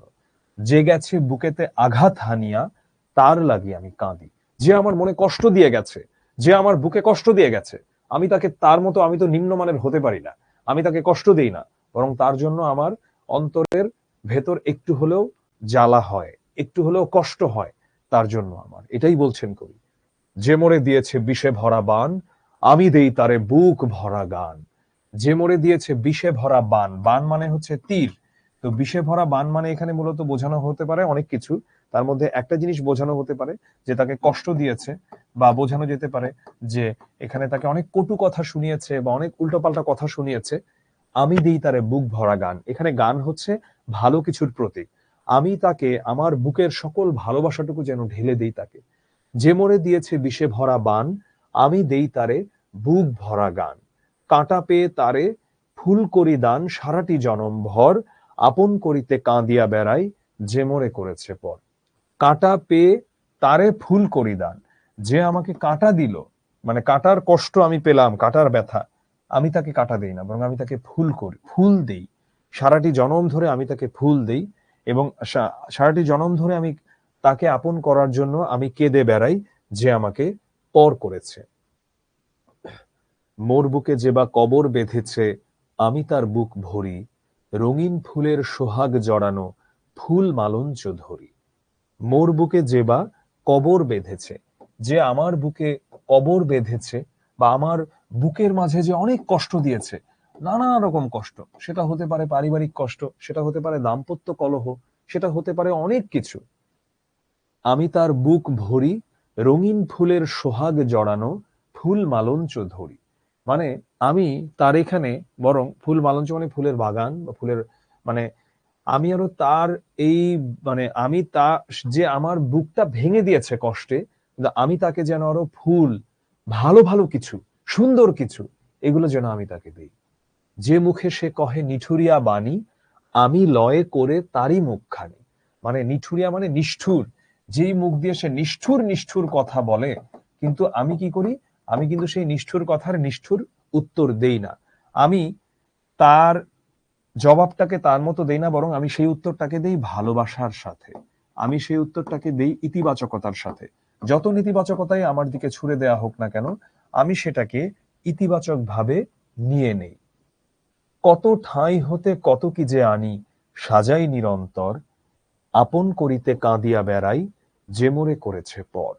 কত জায়গা থেকে কত কিছু এনে নিরন্তর, মানে এটা চলছে তো চলছে অবিরাম।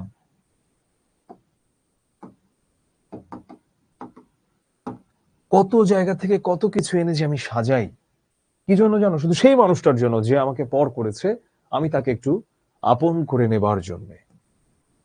যে বা মানে যে বা যিনি, বিরাগী মানে উদাসীন, দীঘল রজনী মানে দীর্ঘ রাত। আমি বলেছি ঘুম যে হয়েছে মানে যে নির্ঘুম রাত কাটানো বা যার ঘুম হরণ হয়েছে। আজকের ক্লাসটা কিন্তু বেশ ছোট হবে, বাই দ্য ওয়ে 1.5 ঘন্টার ক্লাস হবে না আজকে, 1 ঘন্টার মধ্যেই ক্লাস শেষ হয়ে যাবে। বিষে ভরা বান মানে হচ্ছে অনেক কটু কথা বা হিংসাত্মক কথাবার্তা। মালঞ্চ মানে বলেছি ফুলের বাগান, নিঠুরিয়া মানে নিষ্ঠুর, ঠাঁই মানে স্থান, নিরন্তর মানে অবিরাম যেটা চলছে তো চলছে, সোহাগ মানে ভালোবাসা কিংবা আদর। যে কবিতাটা আমরা পড়লাম এটা কবি জসিমউদ্দিনের বালুচর বইটা থেকে সংগ্রহ করা হয়েছে বা গৃহীত হয়েছে।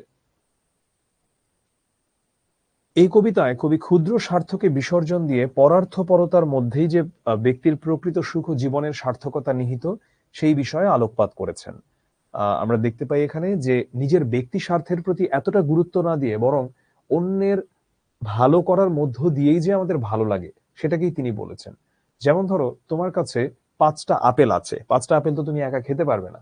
তুমি 5টা আপেল তাও যদি খাও কষ্টে সৃষ্টে, আচ্ছা ধরলাম তুমি 3টা আপেল খেতে পারলা, 3টা আপেল খেয়ে তুমি যতটুকু তৃপ্তি পাবা, বৈজ্ঞানিকভাবে প্রমাণিত এটা, তুমি 2টা আপেল খাইলা ধরলাম, আর একটা আপেল তুমি কোনো একটা আহ রাস্তার একটা পথ শিশুকে বা যে কোনো একটা গরিব মানুষকে তুমি হচ্ছে এটা দিলা খাইতে, বা গরিব মানুষ বাদ দাও, তোমার পরিবারের কাউকে তুমি দিলা, যে কোনো মানুষকে বা তোমার কোনো বন্ধুকে, তোমার এটা আরো ভালো ফিল হবে। মানে 3টা আপেল খেয়ে যতটুকু ভালো ফিল হয়, তার চেয়ে কেউ যদি একটা আপেল খেয়ে বাকি দিলে দিয়ে দেয়, আরো বেশি ভালো ফিল হয়। বা 2টা আপেল খেয়ে যদি একটা দেয়, মানে ফিলটা আরো বেশি হয়, আরো ভালো অনুভূতি আসে আমাদের ওই 3টা আপেল নিজে নিজে খাওয়ার চেয়ে। সমাজ সংসারে বিদ্যমান বিভেদ, হিংসা, হানাহানি দ্বারা আক্রান্ত হওয়া সত্ত্বেও কবির কণ্ঠে প্রতিশোধ প্রতিহিংসার বিপরীতে ব্যক্ত হয়েছে প্রীতিময় এক পরিবেশ সৃষ্টির আকাঙ্ক্ষা। কারণ ভালোবাসাপূর্ণ মানুষই নির্মাণ করতে পারে সুন্দর নিরাপদ পৃথিবী। তো যারা কবির ক্ষতি করতে চান তাদেরকে কবি শুধু ক্ষমাই নয় বরং প্রতিদান হিসেবে তাদের আরো উপকার করতে চান। এবারে আমি কিছু সৃজনশীল প্রশ্ন তোমাদেরকে প্র্যাকটিস করাবো। তার আগে আমি তোমাদের কাছে জানতে চাই তোমাদের কোনো প্রশ্ন আছে কিনা। চ্যাটটা ওপেন করছি, তোমাদের কোনো প্রশ্ন থাকলে করো। এরপর আমি 2টা সৃজনশীল প্রশ্ন প্র্যাকটিস করাবো, কারণ এখন থেকে আর শুধু চ্যাপ্টার করালেই হবে না, তারপরে চ্যাপ্টারের পাশাপাশি কি ধরনের প্রশ্ন আসে ওই ধরনের প্রশ্ন আমরা প্র্যাকটিস করব। ডিলিট হচ্ছে এক ধরনের উপাধি, এটা ডক্টর অফ লিটারেচার, যেটা হচ্ছে মূলত দেখা যায় সাহিত্যিকদেরকে দেয়, সম্মান অর্থেই মূলত এটা দেওয়া হয়। বইতে নোট করলে কেমন হয় ভাইয়া? যদি তোমার মনে হয় সেটা ভালো তাহলে করবা, কিন্তু আমি পার্সোনালি বইতে নোট করাটা প্রেফার করি না। আনিক তোমার, আনিকই তো বল, হ্যাঁ অনিক, তোমার অ্যান্সার তো দিলাম। ডিলিট তো বললাম। পলক, আজকে আসলে গান শোনার মতো সময় হবে না, আমার বেশ ঠান্ডা, গলাটা অনেক বসে আছে। Thank you Mariam. Okay okay, thank you everyone. কবিতা কি মুখস্থ করা লাগবে? একটা চমৎকার প্রশ্ন করেছে এখানে সাবিহা, কবিতা কি মুখস্থ করা লাগবে কিনা। আমি যদি বলি সত্যিকার অর্থে কবিতা মুখস্থ করা লাগবে, কারণ তোমরা যখন অ্যাডমিশন টেস্টে বাংলা যারা অ্যান্সার করবা, কবিতা যদি মুখস্থ না থাকে তুমি জীবনেও ফুল অ্যান্সার করে আসতে পারবা না, জীবনেও পারবা না। কারণ কবিতার লাইন থেকে প্রশ্ন আসে। নকশিকা থার্মাট কত সালে প্রকাশিত হয়? এক্সাক্ট লাইন, এক্সাক্ট সালটা আমি যে এই মুহূর্তে মনে করতে পারছি না। প্রীতিময় শব্দের অর্থ মানে হচ্ছে ভালো ভালো।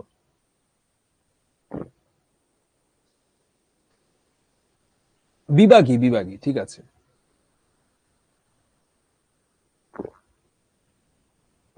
কাজী জারিন, নকশি, কোন বানানটা সঠিক? আমরা এখানে যেহেতু বইয়ের নাম পড়ছি আমরা প্রথমটা রাখবো আর কি, কিন্তু এই বানানটা নিয়ে একটু ঘাপলা আছে আর কি, কিন্তু আমরা আপাতত যেহেতু এখানে বইয়ের নাম হিসেবে আমরা প্রথমটাই রাখবো আর কি। জয়, আজকে আসলে গানের মতো সময় হবে না। মালিহা, মালঞ্চ ধরি বলতে বুঝিয়েছে যে ধরো যে তোমাকে কষ্ট দিল, তোমার মনে কষ্ট দিল, তুমি তার জন্য আরো ফুলের বাগান নিয়ে গেলা তার বুকের জন্য, মানে হচ্ছে তাকে ভালোবেসে বা তাকে আরো ভালো কিছু তুমি তাকে আনলা, এরকম আর কি। কবিতা আবৃত্তি আজকে হবে না রে, আজকে আমার গলাটা অনেক বসে আছে, ঠান্ডা লেগা। আচ্ছা ভাইয়া, যদি ক্ষমার অযোগ্য, কি কি বুঝি নাই, কিছু করে তাহলে কি হবে? আচ্ছা, ক্ষমার অযোগ্য কেউ যদি কোনো কিছু করে, ক্ষমার অযোগ্য, আমি জানি না, খুব কঠিন প্রশ্ন করলাম, আমি এটার উত্তর আসলে দিতে চাচ্ছি না, কারণ মানুষ মানুষের সঙ্গে এত অমানুষের মতো কাজও করে, সেগুলোর উত্তর আসলে আমিও দিতে চাচ্ছি না। নিঠুরিয়া মানে নাফিসা নিষ্ঠুর। সর্বংসহা মনোভাব বলতে এখানে আসলে বোঝানো হয়েছে যে তিনি দেখো সবকিছুর প্রতি তার একটা সহনীয় মনোভাব রয়েছে। তিনি একটা কেউ কোনো কিছু করেছে তাই বলে তাকে তেড়ে মারতে যাচ্ছে না, বরং সহনীয়ভাবে ভালোভাবে সেটাকে গ্রহণ করে তারপরে সেটাকে নিয়ে তিনি এগিয়ে যাচ্ছেন। এমন বিভাগী বিভাগী হবে শাওন, চিন্তা নাই। কাটা পেয়ে মানে হচ্ছে, ধরো কাটা কি, কাটা তো যদি গায়ে লাগে তো কষ্ট লাগে না, মানে তুমি তো ব্যথা পাবা, রক্ত পড়বে। তো যে তোমাকে কাটা দিল, তুমি হচ্ছে তাকে কি দিলা, তুমি আরো তাকে ফুল দিলা, মানে ভালো জিনিস দিলা। লেখক পরিচিতি কি মুখস্থ করতে হবে? লেখক পরিচিতি, কবি পরিচিতি সবগুলো চ্যাপ্টারেরই সেগুলোর গুরুত্বপূর্ণ তথ্যগুলো অবশ্যই মনে রাখতে হবে, কারণ এগুলো থেকে প্রশ্ন আসে। আসীন মানে ওখানে তাকে বসানো হয়েছে। যেমন আমি যদি বলি যে ইমাম সাহেব মিম্বরে আসীন, মানে তিনি মিম্বরে বসে আছেন, এমন আর কি। আচ্ছা, কোন টপিক গুলো থেকে সিকিউ আসবে, এটা তো একটা অ্যাবসার্ড প্রশ্ন করলা। এটা কোন টপিক থেকে সিকিউ আসবে, মানে সবগুলো থেকেই তো আসতে পারে। আর তার মধ্যে গুরুত্বপূর্ণ কোনটা আর অগুরুত্বপূর্ণ কোনটা, এগুলো নিয়ে আমরা আরো পরে কথা বলবো, আগে শেষ করে নি।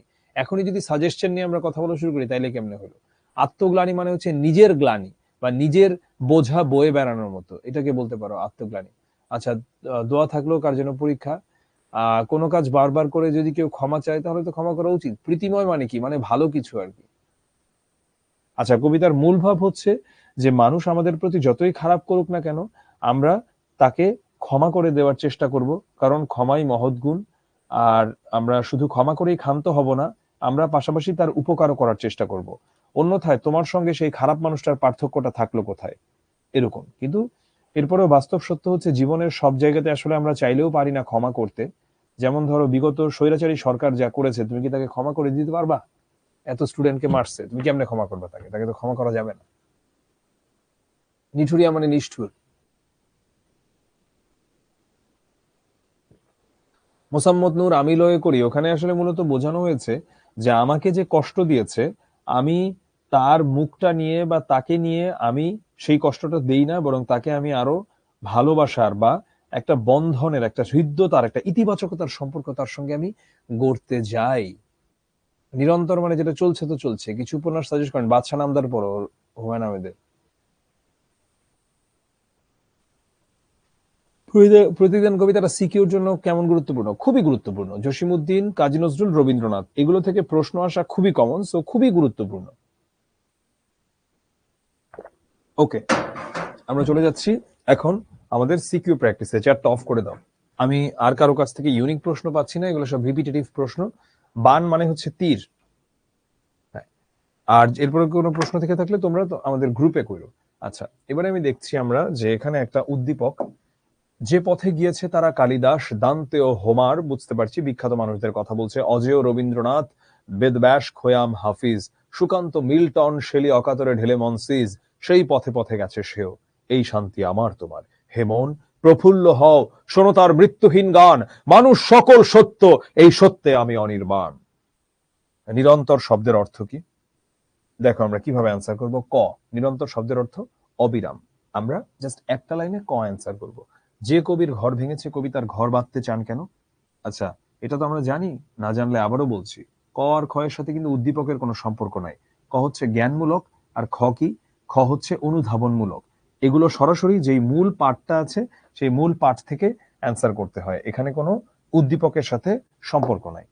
যে কবির ঘর ভেঙেছে, কবি তার ঘর বাঁধতে চান কেন? আচ্ছা, তো কবি প্রতিহিংসায় বিশ্বাস করেন না বলে তিনি নিজের ঘর যে ভেঙে দিয়েছে, কবি কি করতে চান? কবি তার ঘরটা আরো উল্টা বেঁধে দিতে চান। প্রতিশোধ ও প্রতিহিংসা কখনোই চূড়ান্ত সমাধান হতে পারে না। কেউ কবির ক্ষতির কারণ হলে তারও ক্ষতি করতে হবে, কবি সেটা বিশ্বাস করেন না। কবি মানুষের প্রতি দায়িত্বশীল এবং ক্ষমাশীল। তিনি মনে করেন ভালোবাসাই মানুষকে আলোর পথ দেখায়।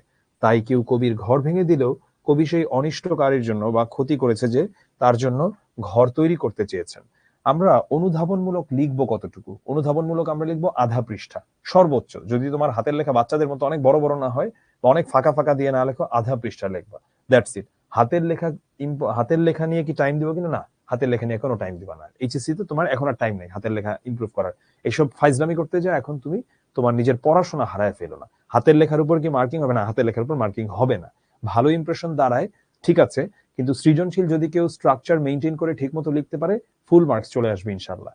সো হাতের লেখা বুলশিট, এগুলো নিয়ে এখন ভাবার কোনো সময় নেই। এবং হাতের লেখা ঠিক করার this not the right time. Don't try to be a perfectionist, তাহলে আমছালা সব যাবে। যতটুকু আছে ততটুকু নিয়েই তুমি নামো, ইনশাল্লাহ আল্লাহ পরিশ্রমী ব্যক্তিকে ফেরায় না। চলে যাচ্ছি পরের প্রশ্নে। উদ্দীপকের ভাবের সঙ্গে প্রতিদান কবিতার সাদৃশ্য দেখাও। আমরা জানি যে এই প্রয়োগমূলক অ্যান্সার করতে হয় কিভাবে। প্রয়োগমূলকে টোটাল 3টা অংশ থাকে, জ্ঞানমূলক অংশ থাকে, অনুধাবনমূলক অংশ থাকে এবং প্রয়োগমূলক অংশ থাকে। প্রয়োগমূলক মূলত একটা প্রয়োগ করতে বলে। তুমি মূল কবিতা, গল্প বা প্রবন্ধ, উপন্যাস, নাটক সেখানে যা পড়েছো, ওটা তোমার যে উদ্দীপক এখানে দিয়েছে, এই উদ্দীপকের সাথে দুইটার একটা সম্পর্ক স্থাপন করে সেটার প্রয়োগটা দেখাতে হয়, যে ওখানের জ্ঞানটা বা ওখানের যেই পার্সপেক্টিভটা বা দৃষ্টিভঙ্গিটা সেটা কিভাবে এখানে প্রযোজ্য কিংবা প্রযোজ্য নয়, এরকম একটা কিছুই কিন্তু দেখাতে হয়। আচ্ছা, তো আমরা এখন দেখি উদ্দীপকের কবিতা ভাবের সঙ্গে প্রতিদান কবিতার সাদৃশ্য আমরা দেখাবো। আচ্ছা, উদ্দীপকের ভাবের সঙ্গে প্রতিদান কবিতার মূল সাদৃশ্যটা কোথায়? সেটা হলো মানবতাবাদী চেতনায়। মূল সাদৃশ্যটা মানবতাবাদী চেতনায়। আচ্ছা, প্রতিদান কবিতায় মানবতাবাদী চেতনা অত্যন্ত আবেগময় ভাষায় প্রতিফলিত হয়েছে। কবির ঘর যে ভেঙেছে, তিনি তার ঘরটা বেঁধে দিতে চান। তাকে যে পর করে দিতে চায়, তিনি তাকে আপন করতে চান। এমনি ভাবে কবির প্রতি সকল যারা যারা খারাপ বিহেভ করেছে তাদেরকে ভালোবাসা দিয়ে তিনি এগিয়ে এসে তাদেরকে তিনি আরো কাছে টেনে নিতে চান। তো উদ্দীপকে মানবতার গান গেয়ে যাওয়া বিশ্বখ্যাত মনীষীদের উদাহরণ টেনে আনা হয়েছে, যারা এরকম মানবতার গান গেয়েছেন। তার মধ্যে কালিদাস, দান্তে, হোমার, রবীন্দ্রনাথ, বেদব্যাস, খোয়াম, হাফিজ, সুকান্ত, মিল্টন, শেলি, এরকম আন্তরিকতার সাথে তারা যেমন বাণীটা বিলিয়ে গেছেন নিজেদের, তেমনি পৃথিবীতে শান্তির সুবাতাস ছড়িয়ে দেওয়াটাই ছিল তাদের মূল কাজ। এখন তুমি বলতে পারো যে ভাই আপনি এখানে যেভাবে লিখেছেন যে ছিল তাদের আরাধনা, আমি তো এত কঠিন বাংলা শব্দ লিখতে পারি না। দরকার নাই, তুমি জাস্ট সিম্পল ভাষায় লিখো। সৃজনশীল প্রশ্নের মজাটা কোথায়? সৃজনশীল প্রশ্নের মজাটা ওখানেই যে সৃজনশীল প্রশ্নে যদি কেউ ফরম্যাট মেইনটেইন করে প্রপারলি লিখে আসতে পারে, ফুল মার্কস পাবে। কিন্তু বাংলা আগে, মানে আমি বলছি মান্ধাতার আমলে, আমাদের আমলে যেভাবে ছিল যে এটা হচ্ছে তুমি শুধু রচনামূলক লিখবা, রচনামূলক লিখে ফুল মার্কস পাওয়া, oh my god, it's impossible. Full marks দিত না কাউকে। সৃজনশীলে যদি ফুল মার্কস টিচার না দেয়, ফরম্যাট এবং ভেতরের লেখা ঠিকঠাক থাকার পরে, সেটা টিচারের সমস্যা, সেটা স্টুডেন্টের সমস্যা না।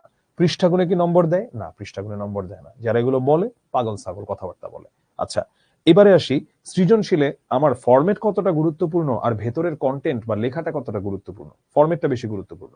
তুমি যদি ফরম্যাট মেইনটেইন করে লেখাটা মোটামুটি মানেরও লিখো, তুমি অন্তত 80%, 70 to 80% মার্কস তুমি পাবা।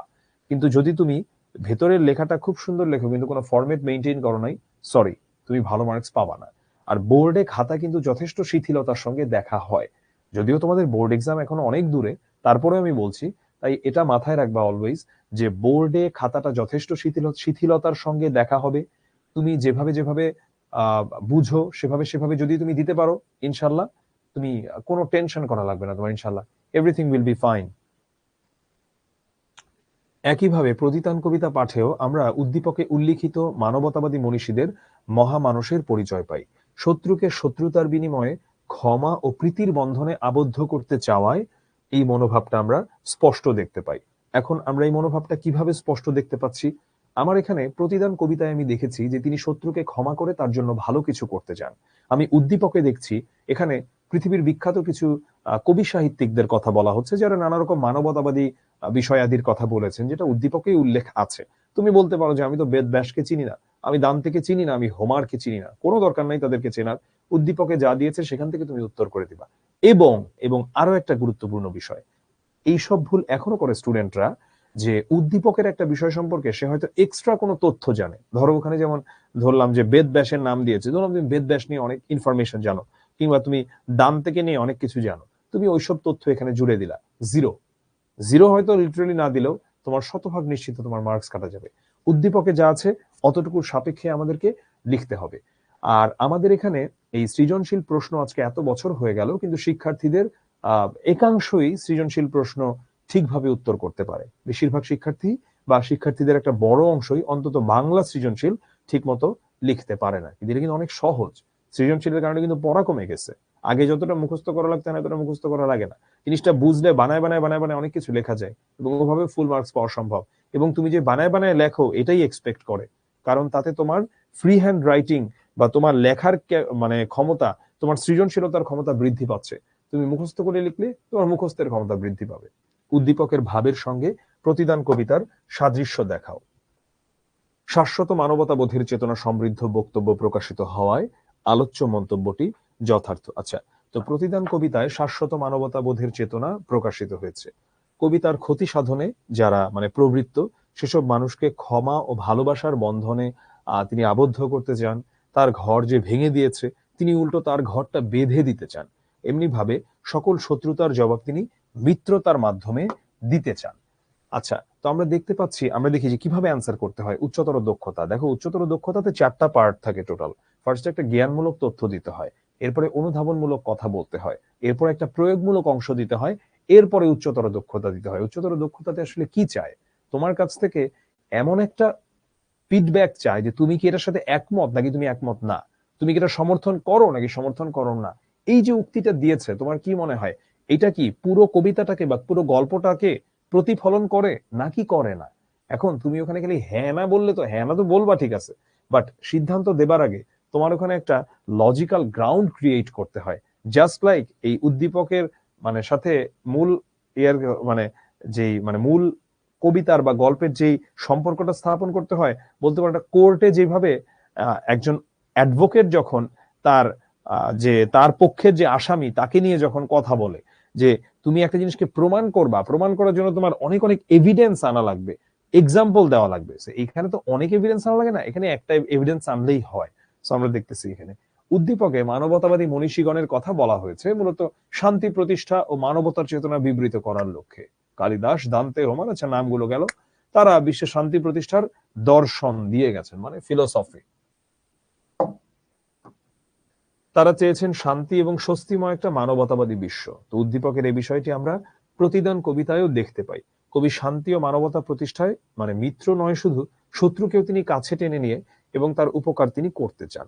উদ্দীপকে এই শান্তি তোমার আমার ও মানুষ সকল সত্য, এই বাক্যাংশগুলোর মর্মবাণী হচ্ছে প্রতিদান কবিতায় ভিন্ন আঙ্গিকে প্রকাশিত হয়েছে। কবিতার শত্রুকেও বুকে টেনে নিতে চান, এমনকি শত্রুতার বিনিময়ে তিনি মিত্রতা এবং মানবতার চরম প্রকাশ দেখিয়ে সেটার উপকার করতে তিনি আরো আগ্রহী হন। তো এই বিবেচনাগুলোর কারণেই এই মন্তব্যটিকে আমরা যথার্থ বলতে পারি। এবারে আমরা যাচ্ছি পরে আরেকটা প্রশ্নে।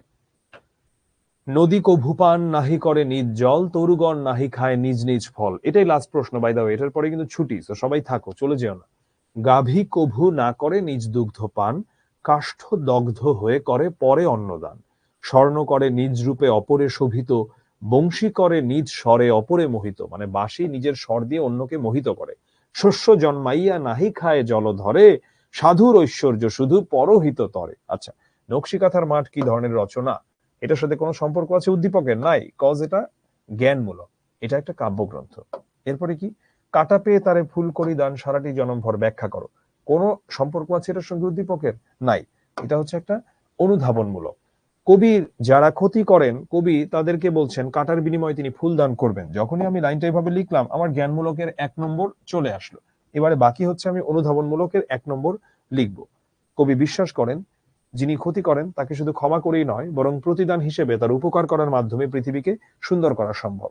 কেউ ক্ষতি করেছে বলে প্রতিশোধের বশবর্তী হয়ে তারও ক্ষতি করতে হবে, এটা কবি মানতে নারাজ। তাই কবিকে কেউ কাটা দিলে কবি তাকে প্রতিদানে ফুল উপহার দেন, অর্থাৎ কেউ তার অনিষ্ট করলে বিনিময়ে তার মঙ্গল সাধন করেন। আমরা কতটুকু লিখবো জ্ঞানমূলক? জ্ঞানমূলক আমরা লিখবো 1 লাইন।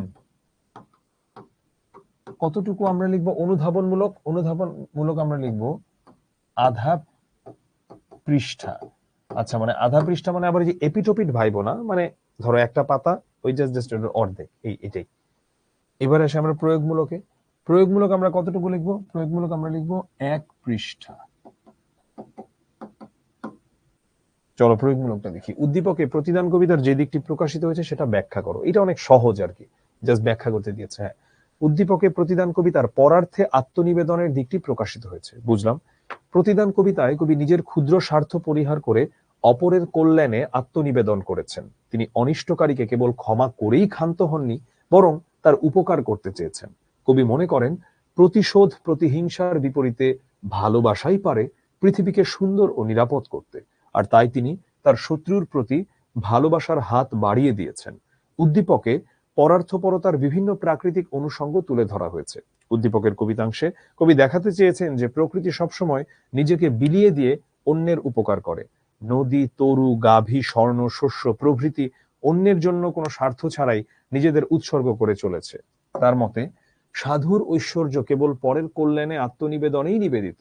উদ্দীপকের প্রকৃতির মাঝে এই আত্মনিবেদনের স্বরূপ আমরা প্রতিদান কবিতার মাঝেও দেখি। কবি মনে করেন পরের কল্যাণে নিজেকে নিবেদিত করতে পারলে সমাজ হয়ে উঠবে সুন্দর, আর এখানেই উদ্দীপকের সঙ্গে আলোচ্য কবিতার সাদৃশ্য আমরা দেখতে পাচ্ছি বারবার। এখানে মূল কবিতাটা এবং উদ্দীপক, মূল কবিতাটা এবং উদ্দীপক, এটাই হচ্ছে আমাদের প্রয়োগমূলক। আর উচ্চতর দক্ষতা আমরা কতটুকু লিখবো? উচ্চতর দক্ষতা আমরা সর্বোচ্চ 1.5 পৃষ্ঠা লিখবো। এখন কেন আমি এই কথাগুলো বলছি, কেন আমি এত অল্প অল্প লিখতে বলছি? অনেকের কাছে মনে হচ্ছে ভাই পোলাপান যেটা করে, তোরা তোরা হচ্ছিস প্রথম 2-3টা সৃজনশীল এত সুন্দর করে লিখিস, পরের গুলো অনেকে গ ঘ ছেড়ে দিয়ে আসে, বা অনেকে শেষের 2টা এত বিশ্রী ভাবে লেখে যে বোঝাই যায় না ওটা কি লেখছে, নিজেরটাও নিজেই পড়তে পারবে না। সো এখানে আমাদের মূল উদ্দেশ্য শেষ করে আসা, মূল উদ্দেশ্য আমাদের অনেক সুন্দর করে লেখা না। 7টা সৃজনশীল অ্যান্সার করতে হবে, 7টা সৃজনশীল অ্যান্সার করতে গিয়ে হাত ব্যথা হয়ে যাওয়ার কথা, পোলাপানের তাই হয়। এবং প্র্যাকটিস তো বাংলা করে না বেশিরভাগ মানুষজনই, তো যেহেতু প্র্যাকটিস করে না লেখাটা, পরীক্ষার হলে গিয়ে ডিরেক্ট মানে কোনো ট্রায়াল ছাড়া টেস্ট ম্যাচ ও মানে টি-20 খেলতে গেছে। সো যথারীতি যা হবার তাই হয়, ওটা অ্যান্সার করে আসতে পারে না ঠিক মতো। অল্প অল্প না, আমি যেটা দিয়েছি এটা প্রমাণ, এটাই স্ট্যান্ডার্ড সাইজ। এইভাবে যদি লিখে লিখে লিখে লিখে পুরোটা শেষ করা যায়, নির্ঘাত A+, ইনশাল্লাহ কেউ থামাতে পারবে না। কিন্তু প্রথম দিকে লিখলাম সুন্দর করে, পরের 2-3টা জাতা লিখে দিয়ে আসলাম, A+ মিস যাবে, এটাই 90% শিওর যে A+টা মিস চলে যাবে। ঠিক আছে, এটা 1.5 পৃষ্ঠা লিখবো আমরা। উচ্চতর দক্ষতা উদ্দীপকের সাধুজন প্রতিদান কবিতার কবির কাঙ্ক্ষিত মানুষ, এটার সত্যতা যাচাই করি। ফার্স্টে আমি একটা জ্ঞানমূলক কথা বললাম যে পরার্থে আত্মনিবেদন করার দিকটি উঠে আসায় লিখলাম যে কাঙ্ক্ষিত মানুষ হয়ে উঠেছে। এইবারে আমি যাচ্ছি অন্য অংশে। প্রতিদান কবিতায় ক্ষমাশীলতা, উদারতা এগুলোর কথা বলা হয়েছে, এবং এই পুরা জিনিসটাকে আমি এরকম নানা রকম এখানে আমি লজিক দিলাম, যেমন নদী, তরু, গাভী, কাঠ, বংশী শস্য প্রভৃতি প্রাকৃতিক অনুষঙ্গ নানাভাবে অন্যের উপকার করে চলে, এর বিপরীতে তাদের কোনো চাওয়া পাওয়া থাকে না। কবি মনে করেন এদের আদর্শ অনুসরণ করতে পারলে মানব জীবন সার্থক ও সফল হবে। তাই আলোচ্য কবিতার কবিও এমন চেতনাই ধারণ করেন। মানে উদ্দীপকের কবিতার কবি আর আলোচ্য যে কবিতা মানে প্রতিদান কবিতার কবি অর্থাৎ জসিমউদ্দিন, দুইজন একই মন মানসিকতা ধারণ করেন। তো এইভাবে আমি দিয়ে দিয়ে দিয়ে দিয়ে লাস্টে আমি দিলাম এই যে সিদ্ধান্তটাতে গেলাম, আর এই বিষয়টাই আলোচ্য কবিতার প্রধান বিষয়। উদ্দীপকের সাধুর আদর্শ ধারণ করার মধ্য দিয়ে প্রতিদান কবিতার কবির প্রত্যাশা পূরণ হতে পারে। এই বিবেচনায় উদ্দীপকের সাধুজন আলোচ্য কবিতার কবির কাঙ্ক্ষিত মানুষ হয়ে উঠেছে। এই হচ্ছে কি আমাদের আজকের ক্লাসটা ছিল। এবারে চ্যাটটা ওপেন করে দাও, আমি পোল দিব না, তোমরা ঝটপট এটার অ্যান্সার চ্যাটে লিখো। আমি চ্যাট ওপেন করে দিয়েছি, ফার্স্ট লিখো চ্যাটে, চ্যাটে লিখো, চ্যাটে লিখো, চ্যাটে লিখো, লিখে অ্যান্সার লিখো। নিজের ঘর ভাঙার প্রতিদানে কবি কি বেঁধে দিতে চান? নিজের ঘর ভাঙার প্রতিদানে কবি কি বেঁধে দিতে চান? 1 মিনিট করে আমরা পাবো এক একটা উত্তর দেবার মতো। কুল, ঘর, নাকি বাগান, না প্রাসাদ? খুবই সহজ, এটা খুবই সহজ। আচ্ছা, বেশিরভাগই বলছে বি। চমৎকার চমৎকার। কেউ কেউ বলছে ডি, আবার কেউ কেউ এও বলছে। মূলত এ বলছে আর বি বলছে আমি দেখতে পাচ্ছি। আচ্ছা চলো আমি দেখি এটার শুদ্ধ উত্তরটা আসলে কি। এটার উত্তরটা হচ্ছে ঘর। যে ঘর ভাঙে কবি তাকে ঘরই বেঁধে দিবেন। মালঞ্চ অর্থ কি? এটা অনেকবার বলেছি, এটা নিয়ে আমি কোনো হিন্টস দিব না, এটা অ্যান্সার দে। মালঞ্চ অর্থ কি?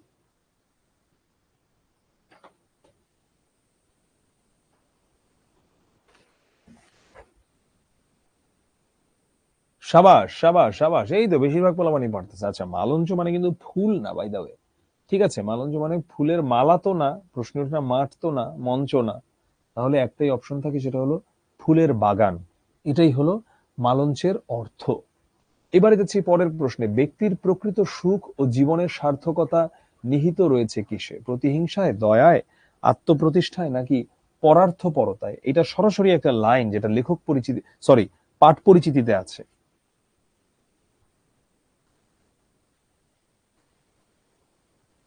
আমি জানি না এটা বাংলাদেশে এয়ারোডাইনামিক্স পড়ানো হয় কিনা, বাট এই ধরনের অপ্রাসঙ্গিক কথা আমি নিষেধ করব ক্লাসে বলতে। বাংলাদেশে এয়ারোডাইনামিক্স পড়ানো হয় কি হয় না, প্রতিদান কবিতার এমসিকিউ পার্টে এটা কোনো প্রশ্ন হইতে পারে না, এটা একটা অ্যাবসার্ড প্রশ্ন। আমি ডিসকারেজ করি ক্লাসের টপিকের বাইরে বাংলার প্রশ্নই করতে, কারণ আমাদের ক্লাস টাইম যেটা থাকে আমরা এই টপিক নিয়ে কথা বলে নিই। যদি আদার্স কোনো কোয়ারি থাকে সেটার জন্য গ্রুপ আছে, ফেসবুক গ্রুপে তুমি প্রশ্ন করতে পারো। আর সেখানে আসলে এখানে যদি তুমি জিজ্ঞেস করো এয়ারোডাইনামিক্স বাংলাদেশে পড়ায় কিনা, বাংলাদেশে অ্যারোনটিক্যাল ইঞ্জিনিয়ারিং পড়ায় কিনা, এটা তো একটা অপ্রাসঙ্গিক কথা হয়ে গেল। এটার অ্যান্সার হচ্ছে পরার্থপরতায়। পরার্থপরতার অর্থনীতি একটা বইয়ের কথা আমার মনে পড়লো। বইটা হচ্ছে ডক্টর আকবর আলী খান স্যারের লেখা, পরার্থপরতার অর্থনীতি।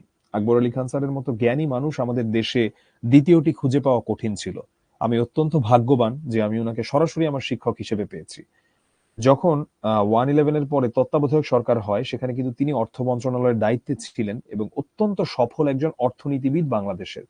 তার পরার্থপরতার অর্থনীতি বইয়ে একটা খুব বিখ্যাত, আচ্ছা আমি আর মানে বললাম না সেই চ্যাপ্টারের নাম, চ্যাপ্টারটার নামের টাইটেলে একটা অশ্লীলতা, একটা অশ্লীল গালি আছে বলা যায়। আচ্ছা, পরার্থপরতার অর্থ বলতে মূলত বোঝায় যে এখানে আসলে পরের জন্য তোমার মানে পরার্থপরতা এখানে মূলত বোঝানো হচ্ছে যে পরের উপকার করার মধ্য দিয়েই মানুষ মূলত নিজের অর্থ খুঁজে পায় বা নিজের একটা মানে মিনিং পায় আর কি কোনো কিছু, এটাই বোঝানো হয়। আচ্ছা, সৃজনশীল প্রশ্ন লেখার সময় পায় না, কি করব না, ওই বুঝি নাই। ভাইয়া যে অন্যায় করে আর যে অন্যায়কে প্রশ্রয় দেয়, একটু উপরে উঠিত, সেক্ষেত্রে জসীমউদ্দিনের তো একজন পাবে। হ্যাঁ, রেদওয়ান এটা চমৎকার প্রশ্ন করছে, কিন্তু রেদওয়ান আমরা আসলে কবিতায় ওই ধরনের কাউন্টার লজিক দিতে গেলে আসলে হবে না। কবিতায় তিনি যা বলেছেন আমরা সেটা পড়ছি আর কি এই মুহূর্তে। আমি তো এটা, তুমি তো তোমার জীবনে মেনে নিচ্ছ না, আমিও মেনে নিচ্ছি না, সেটাই। ভাইয়া নদী, নৌকা, গরু, কবি কাকে, আচ্ছা একটু একটু উপরে উঠিত, নদী, নৌকা, গরু, এটা কি লিখছে ভাইয়া? নদী, নৌকা, গরু ইত্যাদি এইসব তুলনা কি আনতে পারবো? বুঝলাম না বিষয়টা। নদী, নৌকা, গরু অবশ্যই আনতে পারবা চাইলে। আমি লয় করে তার মুখখানে আগেও বলছি যে যে আমাকে কষ্ট দিচ্ছে, আমি বরং উল্টা তার জন্য আরো ভালো ভালো বিষয় করে তার মুখে হাসি ফোটাচ্ছি, এরকম। হুম, আচ্ছা ঠিক আছে। উপজীব্য মানে মূল বিষয়। ফেসবুক গ্রুপে অ্যাড হতে না পারলে 16780-তে কল দিলে অ্যাড করে দিবে। পাওলো কোয়েলহোর আমি একটা বই পড়েছিলাম অনেক আগে, দি অ্যালকেমিস্ট, ভালোই, বেশ ভালো। ঠিক আছে, ওকে, হ্যাঁ। সেটা হলো প্রতিদান কবিতায় কবি কি কি বেঁধে দিতে চেয়েছেন? কুল ও নৌকা, ঘর ও বাড়ি, ঘর ও কুল, বাগান ও কূপ।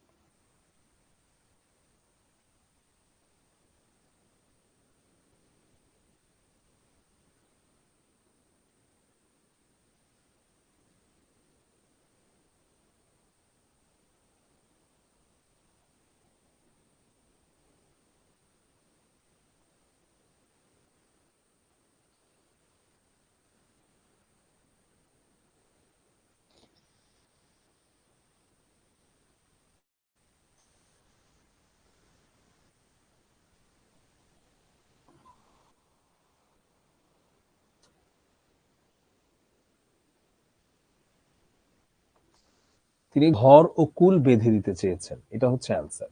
জসীমউদ্দিন অধ্যাপক হিসেবে কোথায় কর্মজীবন শুরু করেন? কলকাতা, ঢাকা, রবীন্দ্র ভারতী নাকি ঢাকা কলেজ? ঢাকা কলেজ না, তিনি একটা বিশ্ববিদ্যালয় শুরু করেন। তাহলে তিনটা থেকে বলো কোনটা হবে অপশন? তিনটা থেকে কোনটা হবে অপশন বলো। এটা অ্যান্সার হবে বি, ঢাকা ইউনিভার্সিটি। কলকাতা ইউনিভার্সিটিতে তিনি তার মাস্টার্স করেন, কিন্তু কলকাতা ইউনিভার্সিটিতে মানে বাকি দুটার সঙ্গে তার কোনো যোগসাজশ ছিলই না। এই হচ্ছে আমাদের আজকের ক্লাস। যদি কারো মনে কোনো প্রশ্ন থেকে থাকে করো, এলস আমরা আজকের ক্লাসটা শেষ করে দিব। আজকের ক্লাসটা ভালো লাগলে শিখবো জিতবোতে পোস্ট করো। আর যদি তোমাদের মনে কোনো প্রশ্ন থেকে থাকে তাহলে তোমরা তোমাদের গ্রুপে প্রশ্ন করো। গ্রুপে অ্যাড না হয়ে থাকলে HEC26Q2 লিখলে গ্রুপটা চলে আসবে ফেসবুকে, ওখানে অ্যাড রিকোয়েস্ট করো। আর তোমার যে যে প্রশ্নগুলো তোমাকে জিজ্ঞাসা করে ওগুলো ঠিকঠাক উত্তর দিলে তোমাকে অ্যাড করিয়ে ফেলবে।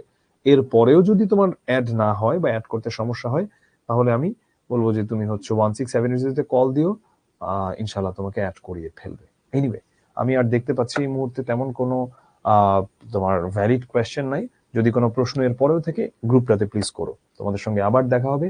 ভালো থাকো, সুস্থ থাকো, সবাই নিরাপদে থাকো। আর যেটা বলছিলাম, বের হলে মাস্ক ব্যবহার করতে হবে। সবার প্রতি অনেক শুভকামনা থাকলো। আল্লাহ হাফেজ, সালাম আলাইকুম।